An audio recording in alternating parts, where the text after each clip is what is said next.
Training camp is open. The doors to the Indiana Fever practice facility have swung open, and Caitlin Clark, Kelsey Mitchell, and Aaliyah Boston are back on the floor together.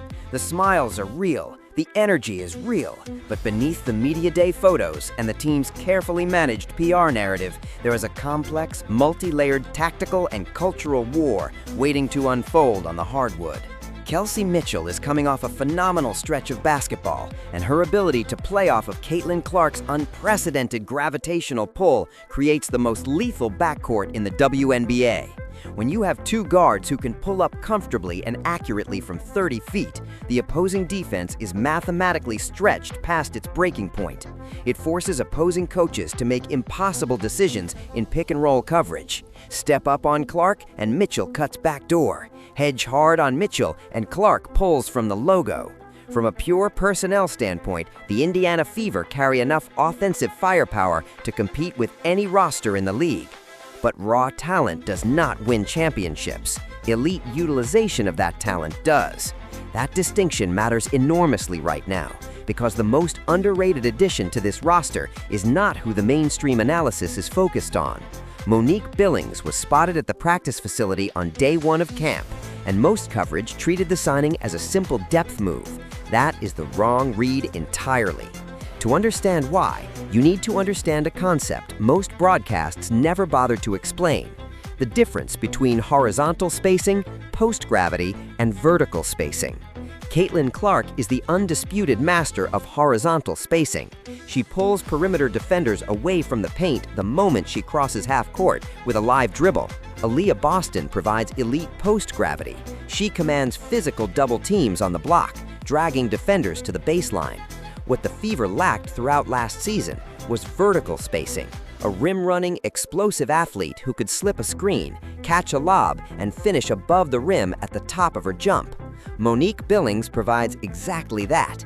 During the Team USA camp, the pick-and-roll connection between Clark and Billings was instantaneous, natural, and devastating. Clark needs a big who rolls to the basket with ferocity and plays above the rim, and Billings fits that role precisely. The Clark-Billings high pick-and-roll run as a consistent offensive weapon would give Boston necessary rest without sacrificing interior pressure on the opposing defense. Their day one reconnection at camp is a meaningful green flag for the offensive ceiling of this roster. But for every calculated step forward this front office takes, it consistently takes 2 steps back. The most high-risk roster decision of the entire offseason involves Justine Pat, a 6'4" elite shooter out of Vanderbilt, drafted by the Fever with specific intent. For a team that has spent the entire offseason desperate for size and floor spacing at the power forward position, drafting a stretch 4 was a sound scouting decision. But instead of securing Pat on the standard 12-women roster to protect that asset, the Fever front office signed her to a developmental contract. Under the new CBA, teams are permitted to carry 2 developmental players in addition to their standard roster. These players can practice, travel, and be activated for up to 12 games without counting against the salary cap. On paper, that looks like a clever financial maneuver, but there is a critical catch that virtually nobody in the mainstream conversation is addressing directly. Developmental players are essentially unprotected free agents. They are not locked into your franchise. If Justine Pat steps onto the floor in the preseason and converts 3 or 4 triples, demonstrating she can be a legitimate 6'4" floor spacer at the professional level, any team in the WNBA can immediately offer her a standard contract and take her directly from Indiana's hands. In the modern WNBA, spacing is oxygen. You cannot run a highly efficient offense if your power forward cannot shoot the 3. The underlying cause of this gamble is a backcourt logjam the front office created itself. Raven Johnson, Tasha Harris, Kelsey Mitchell, and Lexi Hall all occupy guard positions, while the 4 spot sits dangerously underprotected. If a rival organization poaches Pat inside the next 2 weeks, the Indiana Fever front office will have nobody to blame but themselves. And that brings us to the biggest and most consequential tactical story of this training camp. After the draft, Head coach Stephanie White described her guard rotation using precise and deliberate language. She labeled Tasha Harris as a combo guard. She labeled Caitlin Clark as a player who can play on and off the ball. And crucially, she labeled rookie Raven Johnson, a 5'8" defensive specialist selected with the 10th pick in the first round, as a true point guard. When a head coach publicly categorizes a defensive-minded rookie as the true point guard and positions her generational MVP-caliber superstar as a versatile wing player, the strategy is no longer a working theory. The Indiana Fever are actively constructing a rotation where Johnson runs the 1, Mitchell or Harris runs the 2, and the 6-foot Caitlin Clark is pushed to the 3 spot. Caitlin Clark is the ultimate heliocentric hub.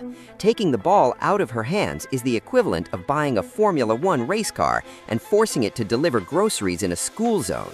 She is a career 34% three-point shooter. She is physically capable of standing in the corner and spotting up, but in doing so, you completely neutralize the specific asset that separates her from every other player in the league. The collateral damage lands directly on Aaliyah Boston. The reason the Clark-Boston pick-and-roll operates at such a high level is because Clark's shooting gravity forces the OPC center out of the paint, giving Boston a clear runway to the rim.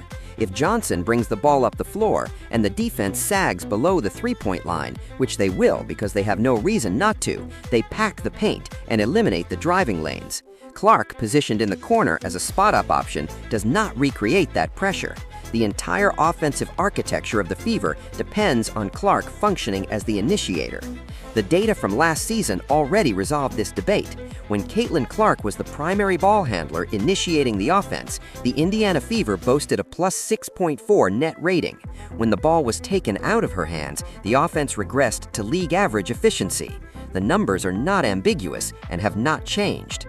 If the geometric evidence argues against it and the statistical record argues against it, why does this remain the plan?